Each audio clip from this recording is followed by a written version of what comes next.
It was the most ambitious expedition of its day. One of Britain's most renowned explorers, Sir John Franklin, and 133 officers and crew set off to conquer the most perilous waterway in the world. Their mission? To be the first to sail from the Atlantic to the Pacific through Canada's icy Northwest Passage. It felt as if it was the domain of death, the far limit of what human beings could do. This was the holy grail of Arctic exploration, and it should have been the British Navy's ultimate achievement. But instead, two great ships, with the best 19th century technology, headed into the polar ice and seemed to vanish. For 150 years, the reason for the loss of the Franklin expedition remained a mystery. Now, a team of investigators has uncovered an extraordinary trail of clues that raises troubling new questions. Could it be that the men actually survived the ice, only to turn on each other? I think this evidence is strongly suggestive of cannibalism among these Franklin crew members. What was it that wiped out one of the most technologically advanced expeditions in 300 years of polar exploration? The story of the Franklin expedition can finally be told. Arctic Passage, Prisoners of the Ice, right now on Nova.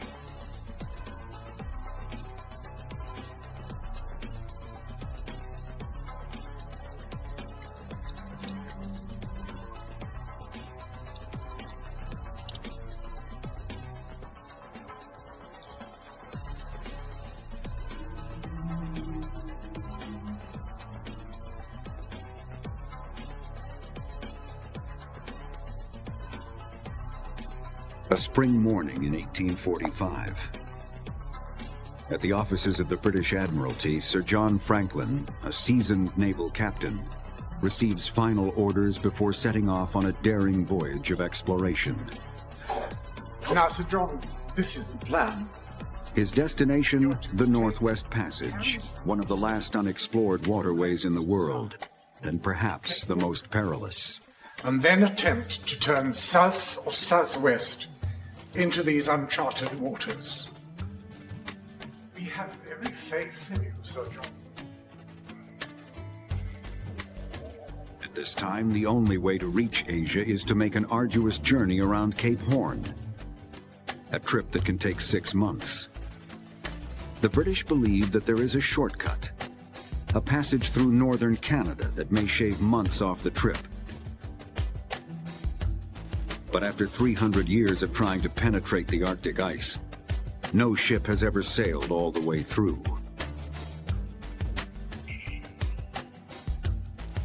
It's a puzzle, it's a matrix, like a maze.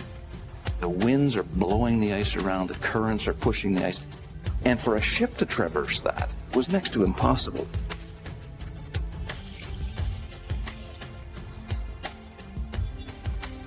This expedition will be the 19th attempt by the British Navy to punch through the passage. And this time, they're pulling out all the stops. John Franklin is one of Britain's most experienced Arctic explorers. At age 59, he may be too old for such a voyage, but finding the passage has been his lifelong dream, and his wife, Lady Jane Franklin, has given him her blessing.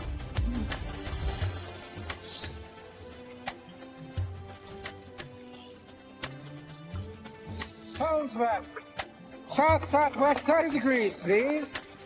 He and his second, Francis Crozier, another veteran explorer, will lead the largest and most technologically advanced Arctic expedition ever mounted. 134 men on board the Terror and the Erebus, a pair of modified warships. Already among the sturdiest in the fleet, each has been radically altered for duty in the Arctic. shipwrights reinforced their superstructures and added iron plates to the bow. They installed a locomotive steam engine, turning a screw-shaped propeller, a new invention that will allow the ships to power through the ice as never before. You can sense the extraordinary confidence of people who'd pushed back the frontiers of nature through the glories of the Industrial Revolution, this might that they suddenly had at their disposal. And so they built up this force and two great ships reinforced by steel, and this will be their fortress. Also on board, a new technology designed to eliminate the hunger and sickness that often plagued long voyages. A 19th century invention that promised to feed the men as if they were back in London. Canned food. We will never starve again. It will nourish us through winter, spring, and summer. On an earlier Arctic expedition, Franklin and his crew had to hunt and scavenge for nourishment. 8 of them died of starvation, and he himself barely survived. We scraped lichen off rocks and boiled it up with scrag ends and bits of bones. Arctic pottage.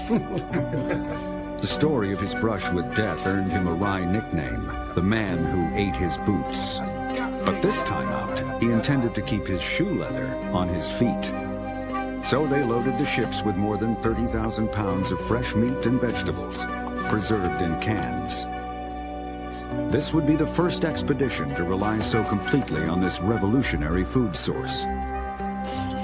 Each night, Franklin and his officers could look forward to a proper meal, served at his well-appointed captain's table. And for the men, solid food and plenty of diversions, including an organ and a library of more than 1,000 books. The great quantity of material may have seemed frivolous, but it was really a matter of survival. If you didn't give the men something to do, if you didn't keep them occupied, there was just no way they were going to survive the rigors of an extended Arctic voyage. The 2 ships set sail from London in May of 1845. According to reports filed by Franklin in July, both ships made an uneventful crossing and docked in Greenland to take on additional supplies. From there, 5 men returned to England, and others posted letters home. A young lieutenant, James Fitzjames, wrote to his brother's family praising Franklin. You have no idea how happy we all feel. We are very fond of Sir John. He is anything but nervous and fidgety. He is full of life and energy and kindness. We will toast his health when we reach the other side. Everyone believes we will make it through in a season, though I hope that we are forced to stay at least 1 winter in the ice. On July 28, 1845, the expedition passed a British whaling ship as they headed into the passage.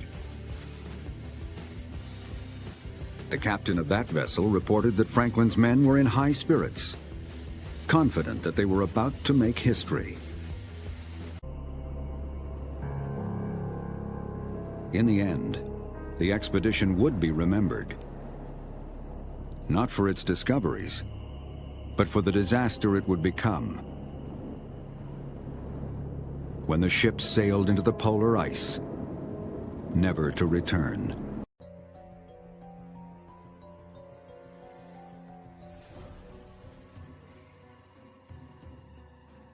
When the first winter passed with no word from the men, the Admiralty was not worried. But when the second winter passed, Lady Jane Franklin began to urge the Royal Navy to send a search party. Now, if an expedition were to leave this spring... Franklin's superiors dismissed her concerns, believing that the men could survive for at least 3 years in the ice. But as the third winter approached, the Navy's confidence began to waver, and in 1848, the first of many search parties left England for the passage. The Royal Navy also offered the staggering sum of £20,000 for the rescue of the crew. By now, the apparent failure of the expedition was the talk of London, and it shocked Victorian England to the core.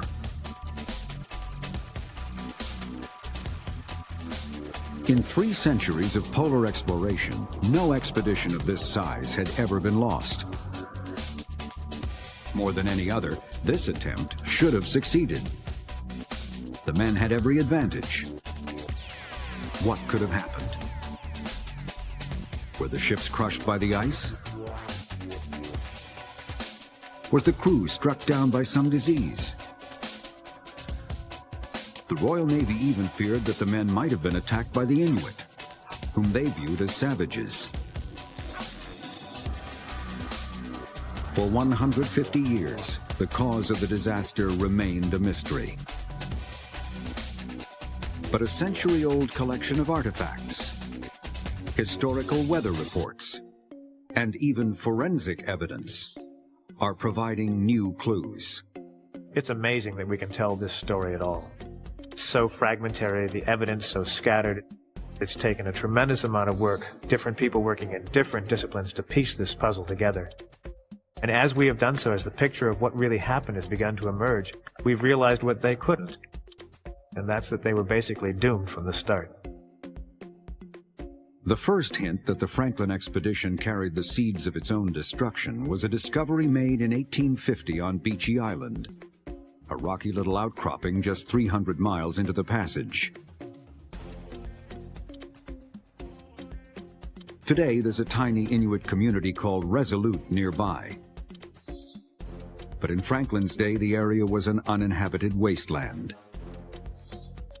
For historian Russell Potter, Beechey Island remains a vital link to the past and still holds important clues. Ever since I first heard the Franklin story, I just grasped the sense of the tragedy there. Beechey Island has been the magnet for me.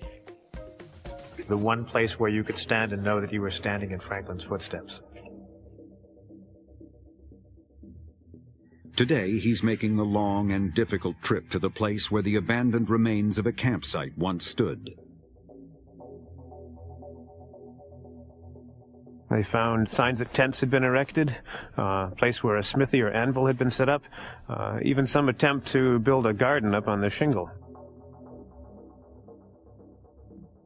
As the first winter approached and the sea turned to ice, Franklin apparently anchored his ships at Beechey Island. The men then spread out onto the land, where they spent at least 7 months waiting for the summer thaw. Some of the telling items found at Beechey include hundreds of empty food cans, a chronometer, a pair of snow knives, and a pair of gloves, left out as if to dry in the sun.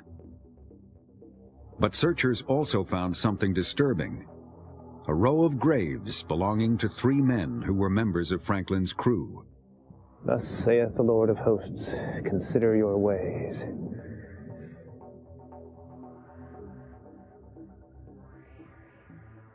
Sitting here with these graves, we know they were here. Just a very, very haunting and haunted place.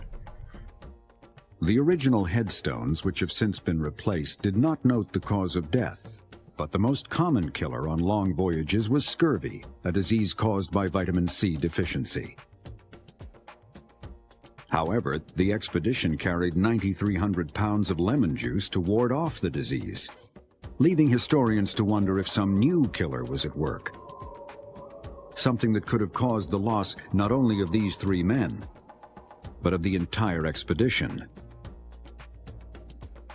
At Beechey Island, you have the remains of 3 members of the expedition, and almost certainly preserved remains, so that this opens the possibility of understanding the medical reasons behind the disaster.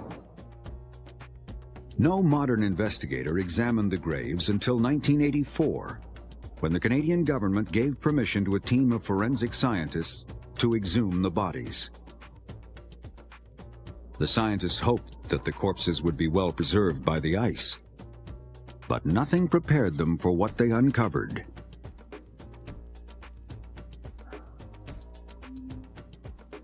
It was such a profoundly moving experience, and also one of shock, really, or amazement that these sailors from the last century, there they were. You could see their eyelashes, you could see their eye color, you can get a sense almost of the personality of these characters. It's as if they had stepped forward in time to sort of answer very important questions that needed to be asked. At the gravesite, the forensic team performed autopsies and discovered that the men had died of tuberculosis. It was a common and deadly disease of the day, but not virulent enough to wipe out the entire crew.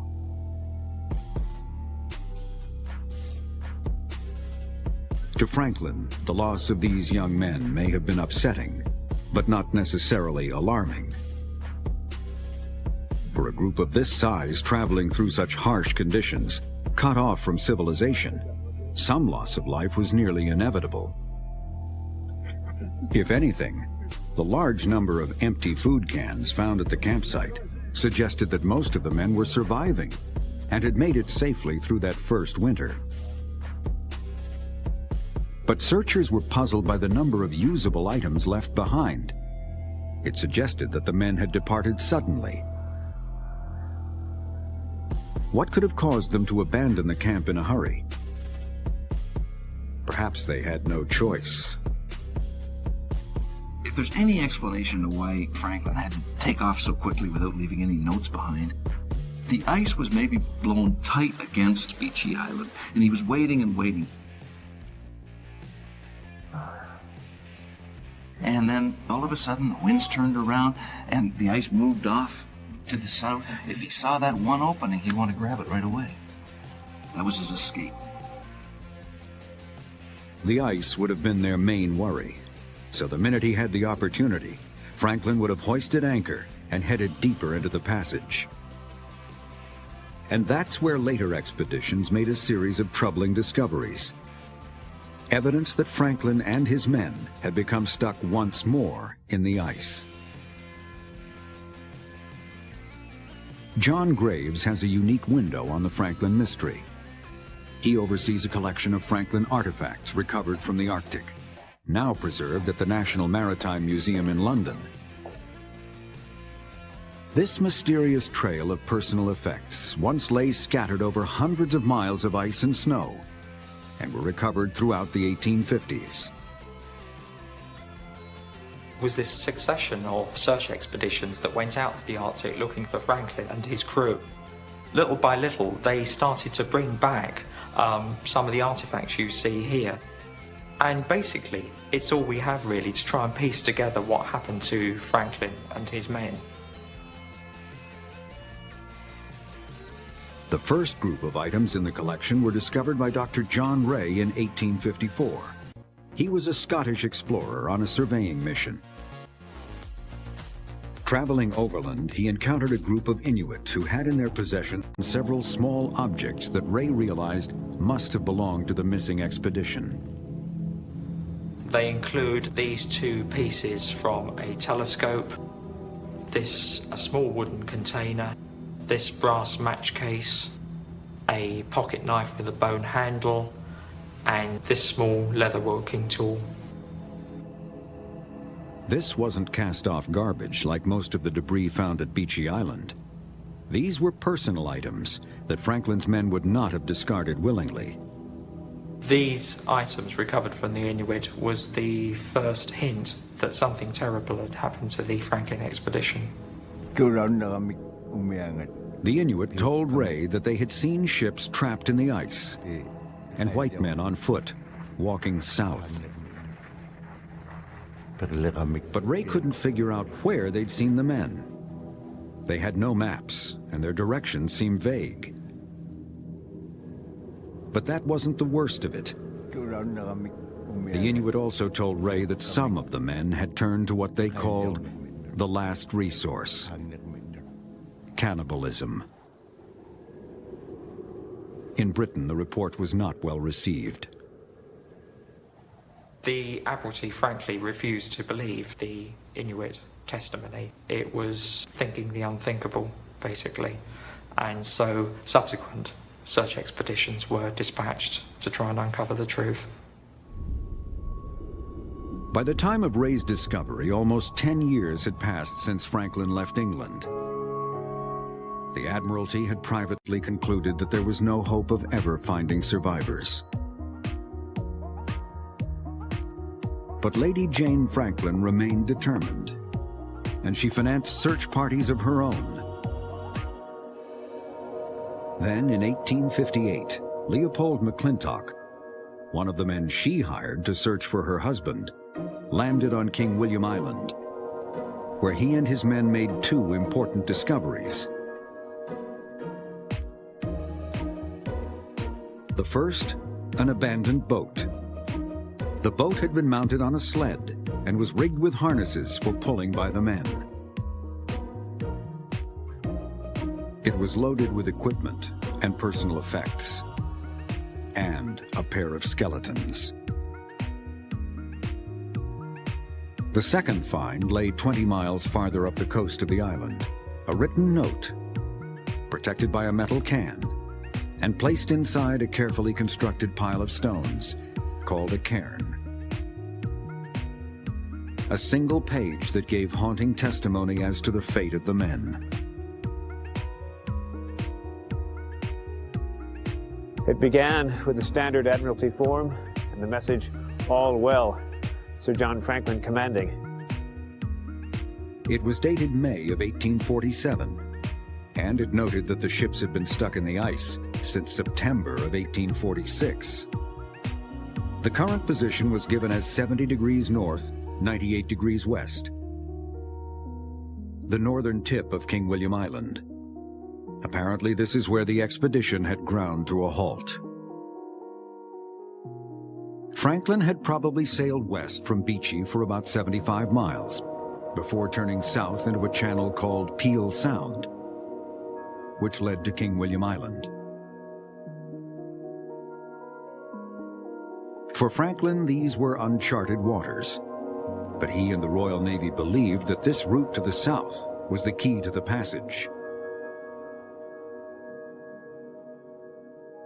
Peel Sound opens into a network of channels that eventually leads all the way to the Bering Strait and the Pacific Ocean. To Franklin, that would have been a very, very tempting route to take, particularly if it was open, free of ice.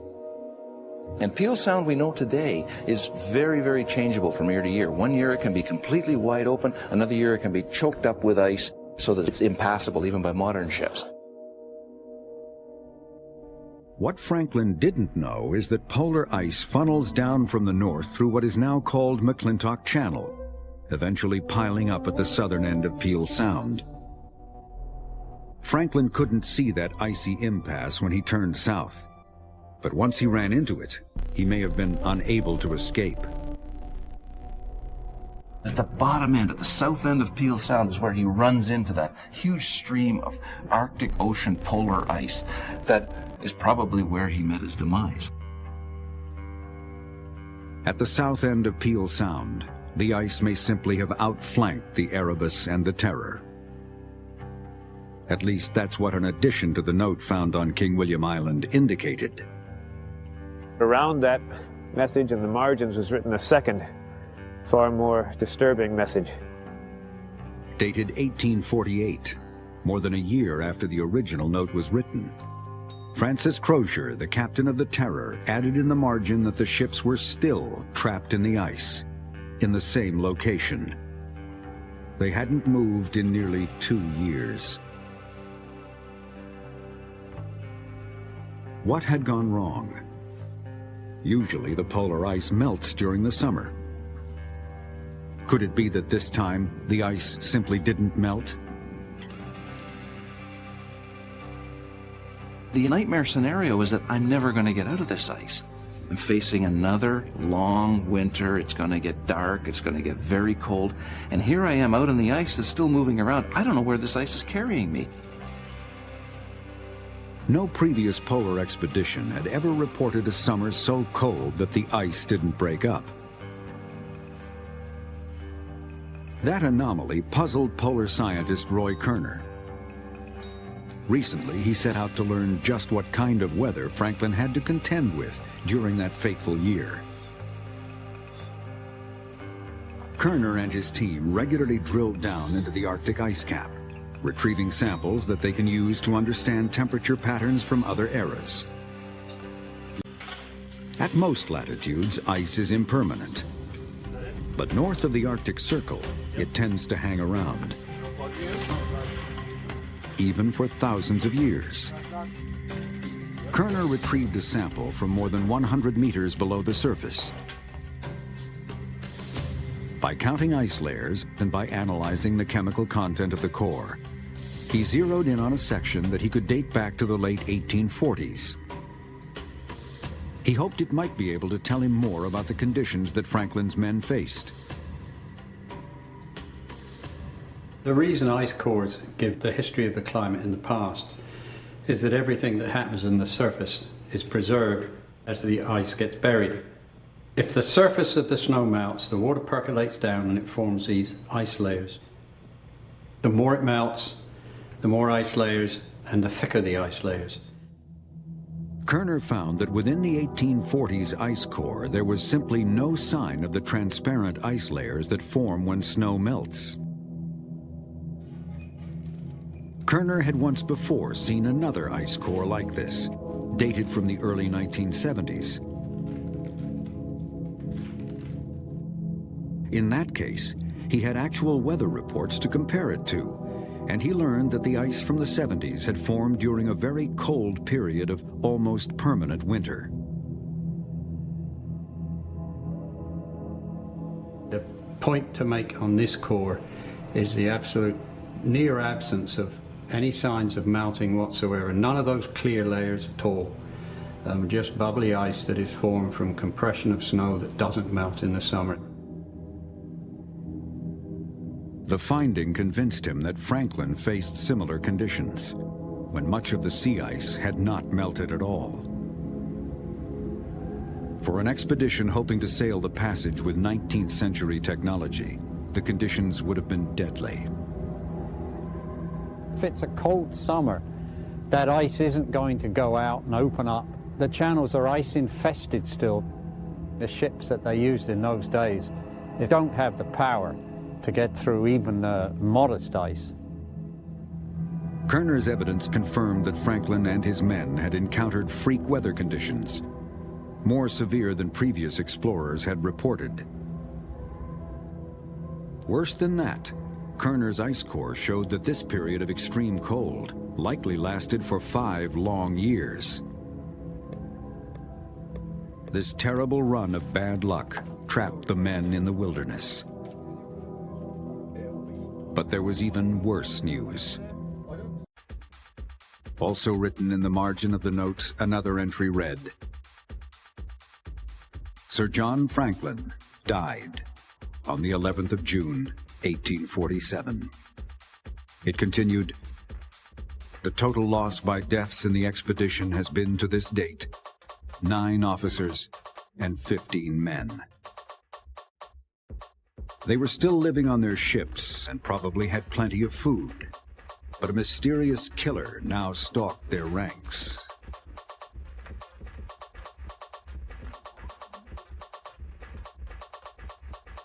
They that go down to the sea in ships, that do business in great waters, these see the works of the Lord and his wonders in the deep. For he commandeth and raiseth the stormy wind, which lifteth up the waves thereof. They mount up to the heaven, they go down again to the depths. Their soul melteth away because of trouble. They reel to and fro and stagger like a drunken man. It's clear from everything we know he was a beloved commander. He'd been in the Arctic before and only one other officer had. I think that his presence is a tremendous reassurance to everyone there, and his loss would have been a terrific blow. So that the waves thereof are still. Then are they glad, because they are quiet. Sir John Franklin died even before the first search expeditions left England. In that year, Lady Jane continued to write poignant letters to her missing husband, unaware that she was already a widow. I desire nothing but to cherish the remainder of your days, however injured and broken your health may be. I live in you, my dearest.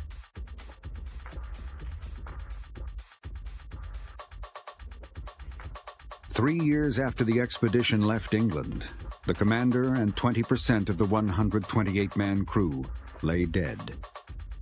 Already, it was one of the deadliest disasters in the history of polar exploration.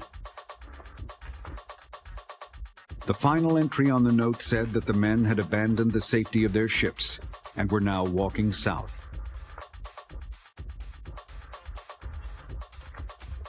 In that brief note, Second-in-Command Francis Crozier testified to a terrible truth.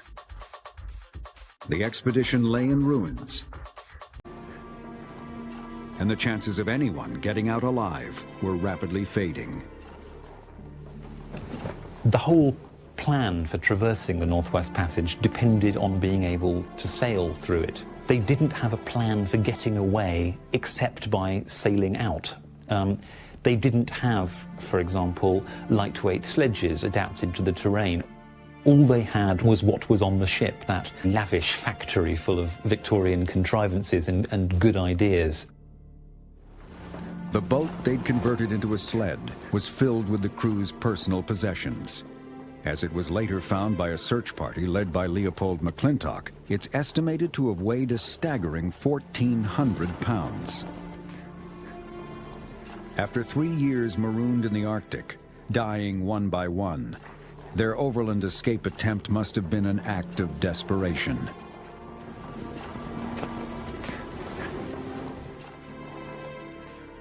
The nearest outpost lay 600 miles to the south.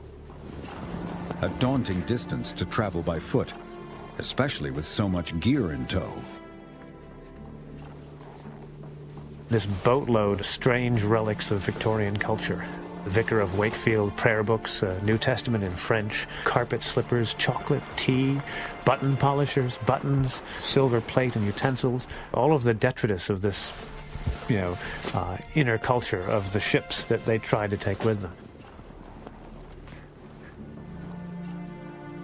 You can imagine these people desperately wanting to carry their precious world with them, that everything they trusted was now going to become not an advantage, but a problem, so that they were burdened now by their numbers, they were burdened now by the weight of their stores, and above all, burdened by the fact that they didn't know what to do with the land that they were now suddenly totally dependent on.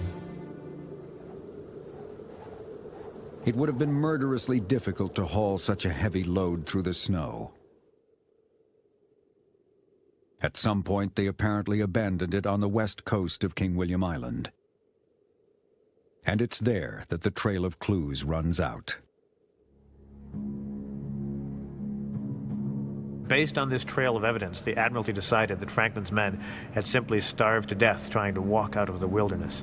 And for more than a century, that was the official narrative. But there were eyewitnesses, as it turns out, people who actually saw Franklin's men in this last extremity. And their story is quite different from the official Admiralty version. In 1869, an American journalist, Charles Francis Hall, found these eyewitnesses when he spent 5 years in the Canadian Arctic, often living with Inuit families. Did you ask where these people came from, what direction they were walking from? He met dozens of indigenous people who retained detailed memories of Franklin's crew and their ships. Hall carefully recorded their testimony, but once again, it was discounted by the British, who considered the Inuit to be unreliable. Russell Potter has made a new study of Hall's notebooks, digging them out of an archive at the Smithsonian where they'd been hidden away for more than 100 years. Hall was just a very diligent man. He trusted the Inuit, he believed in their stories. He carefully corroborated one story with another to try to see how accurate that was likely to be. it matches very well with the physical evidence we have. It really is a highly accurate and amazingly well-preserved oral tradition. The Inuit told of an abandoned camp, a tent place, as Hall translated it. And it was a grisly sight. And they gave him a very vivid description of this place. They had seen tents on the land, bodies inside the tents, abandoned equipment. The Inuit placed the location of the camp somewhere on King William Island, the same island where the abandoned boat and the note had been discovered. They described the bodies they saw there. They said that the faces were black, a symptom of frostbite. They also said that the insides of the men's mouths were black as well. And that could only mean one thing. 3 years into their Arctic journey, scurvy was ravaging the men. The British Navy had long known that lemon juice could stave off the disease. But what they didn't know is that the active ingredient, vitamin C, loses its potency over time. By 1848, the men would have begun to suffer the terrible effects of the disease. The first symptoms of scurvy are a sort of a general lassitude and a weakness, and it mainly affects the gums. They become swollen, they become purple. The slightest touch means they bleed very, very easily. As it develops, the bleeding goes on everywhere. You can get bleeding into your eyes, you get bleeding into your muscles, and this is particularly painful. The main muscle that you're using to try and pull this sledge through the snow, and you've got this agonizing bleeding into the muscles and into the joints, so it would have just slowly but horrendously killed them. The men would have recognized the symptoms of scurvy, but they wouldn't have recognized the symptoms of an even more insidious illness that may have been affecting them. While performing autopsies on the 3 young sailors buried on Beechey Island, the investigators also removed hair and bone tissue for later analysis. In a Canadian laboratory, scientists found something surprising in those samples. Levels of lead, 6 to 10 times higher than normal. Enough to cause severe lead poisoning. Where did it come from? Some suggested that the lead levels could have been caused by the industrial air pollution of Victorian England. But Anne Keenlyside, a Canadian anthropologist, decided to examine the evidence from a new angle. First, Keenlyside's test confirmed the extraordinary levels of lead in the bodies. They were so high that these individuals would have almost certainly been suffering from serious physiological and neurological problems. Then, using a process called X-ray fluorescence, she discovered the lead concentration was higher in soft, spongy bones than in other places in the body. It was a vital clue, because soft bones, like the vertebrae, regenerate themselves every few years. These individuals were exposed to this lead over a fairly recent period of time before their death. So this was short-term exposure from some source on the expedition. Based on her finding, researchers took another look at the clues found at Beechey. They found that the food cans had been sealed with solder, a soft metal compound that contains lead. Chemical analysis showed that the lead in the cans matched the lead found in the bodies. There's like a fingerprint that was found in the bodies, in the organs, in the tissues, in the bone, and that was the smoking gun. Apparently, the lead had contaminated the food, causing lead poisoning, a deadly illness. Symptoms include fatigue, confusion, and paranoia. Not enough by itself to cause death, but if the men were weakened by illness, the poison would have been a devastating complication. When you combine lead and scurvy, you suddenly have this tag team undermining the health of the crewmen. It really was a recipe for a mass disaster. And the key ingredient in that recipe?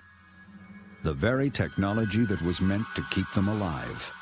We will never starve again. It will nourish us through winter, spring, and summer.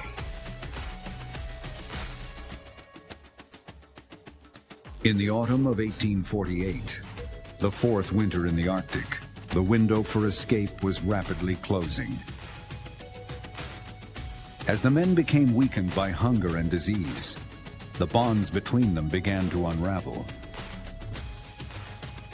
It's clear from the Inuit testimony that at this point the traditional discipline is beginning to break down. The men are separating into different groups, possibly hostile to one another. Some are heading back to the ships, some camped on the land, some walking out by their own directions. None of them under the traditional central command that the Navy would expect. It's really the beginning of the end for them. Everyone is trying to find their own solution. That breakdown in morale was starkly apparent from Inuit testimony, describing an incident that took place on one of the ships still trapped in the ice off the coast of King William Island.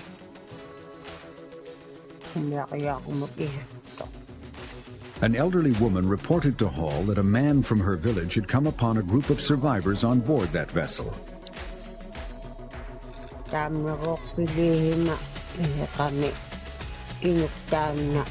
The Inuit went to the ship all alone. He said there were men there. He said they had black faces, black hands, black clothes on, were black all over.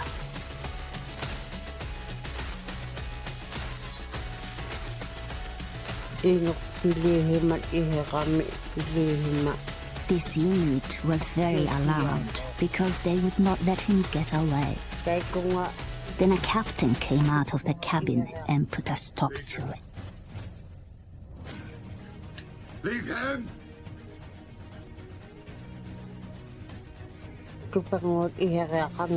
Then the captain took this Inuit down with him into his cabin. There is a tent.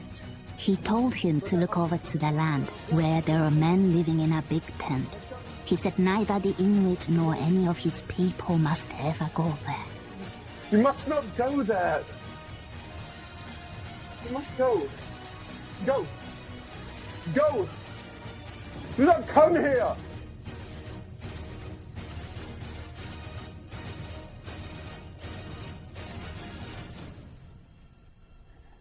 The Inuit were not told why some of the men were living separately. But in 1994, human bone fragments discovered on King William Island suggested one chilling possibility. Anne Keenleyside tested these bones as well and found that they also contained lead from the food supply, linking them to the Franklin expedition. Then she examined the surface of the bones under a powerful electron microscope. We saw very distinct cut marks. These were quite different from animal tooth marks. These looked like very definite cut marks, as if they were made by some kind of a knife or metal blade. Keenleyside then plotted the pattern of the cut marks on a skeleton. A lot of the cuts were located in the vicinity of the joints. Some of the bones that would have been covered by a lot of flesh or soft tissue. We also found cuts, interestingly, in the bones of the hands and feet. And the hands and feet are probably the most human aspects of the body apart from the face. And the fact that we were finding cuts in those locations suggested to me that perhaps these individuals were intentionally removing those more human aspects of the body. I think this evidence is strongly suggestive of cannibalism among these Franklin crew members. I don't see any other possible explanation that would account for those cut marks. Keenleyside's tests finally corroborated the Inuit accounts of cannibalism, recorded both by the Scottish surveyor John Ray and the American journalist Charles Hall. The same testimony despised and discounted by the British for over a century. According to other Inuit eyewitnesses, not all of the men stayed on or near the ships.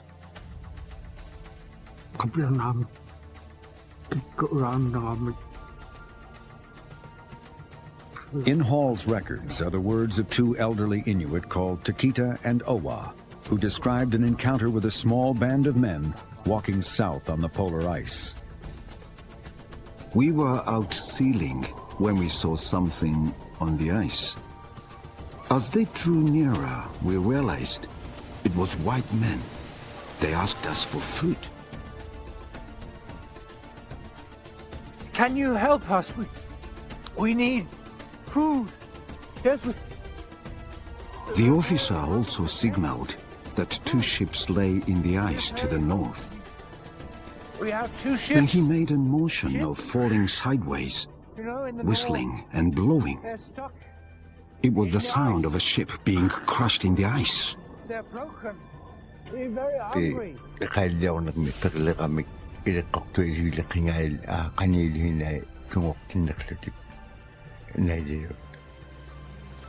The Inuit stayed for the night and gave the men some seal meat. But they were on a hunting expedition and had to leave the next day.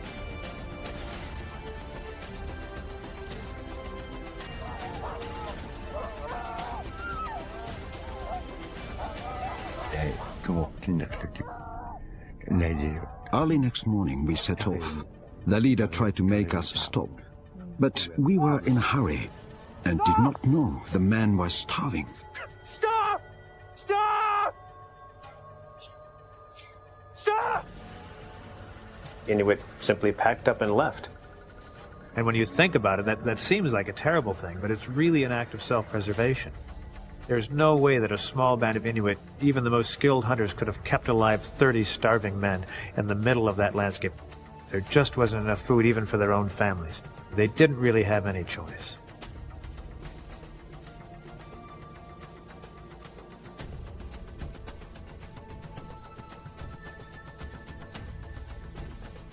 In recent years, a few skeletal remains have turned up along a 30-mile stretch of King William Island.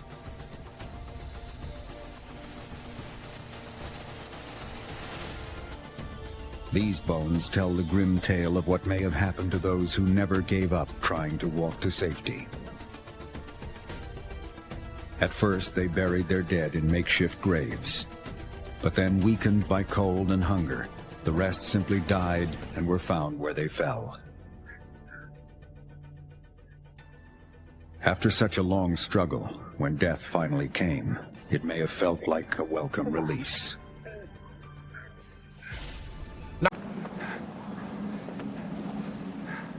In the Arctic, you feel like the elements are not passive. You feel like you're involved in some malevolent force.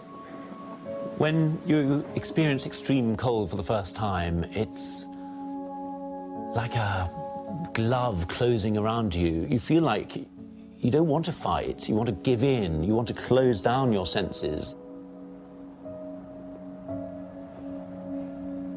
After a time, it's almost as if the cold has seeped through to your heart. And I don't mean your physical heart, I mean your soul, your very being, because you feel like no longer fighting.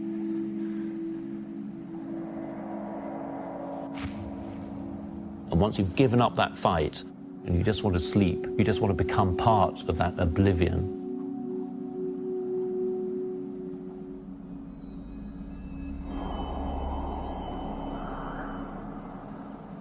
The final report in Hall's notes came from an Inuit hunter who claimed to have found 4 white men half dead on the ice, sometime around 1851. He sheltered them for the winter. When the spring came, they gave him an officer's sword as a gesture of thanks. Then they said goodbye and headed for home, never to be seen again.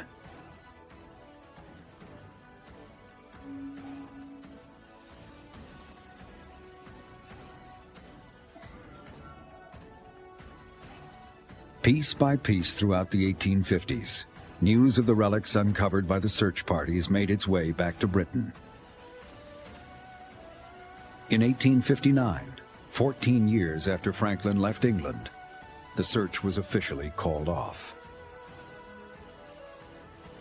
Lady Franklin never gave up her hope that some members of the expedition may have survived. even though she had learned from the note that her husband was dead.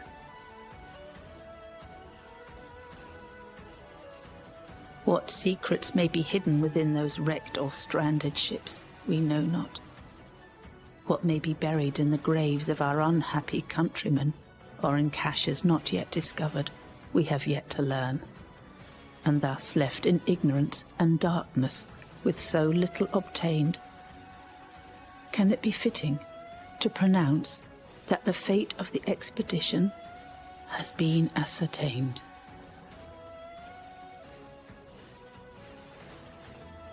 For years, historians and scientists have searched for clues to the fate of the Franklin expedition. And at last, their evidence taken together offers a plausible answer to this enduring mystery. After sailing south through Peel Sound, Franklin's men became trapped in the ice off King William Island. They tried to walk south to safety, but exposure, lead poisoning, and scurvy crippled them. Those who could made it back to the ships to wait for rescue that never came. Another group camped nearby, possibly ostracized from their brethren for having resorted to cannibalism. 2 years later, some Inuit encountered a group of 30 men walking south. These men died one by one along the coast of King William Island. Finally, after 6 years lost in the Arctic, 4 men were still trying to make it home when they encountered a group of Inuit. I think it's fairly clear that this expedition just wasn't prepared for some of the things that could happen. They hadn't planned to hunt or live off the land. They didn't have any provision for doing so. They had made a lot of assumptions about what would work and how they would get through, and they were extraordinarily optimistic assumptions, as it's turned out. And I think that's what makes it so tragic. Britain's hopes of being first to sail all the way through the polar ice died with Sir John Franklin and his crew. But the lost expedition did help to complete the map of the Arctic. Franklin's trail led search parties into uncharted waters that turned out to be the long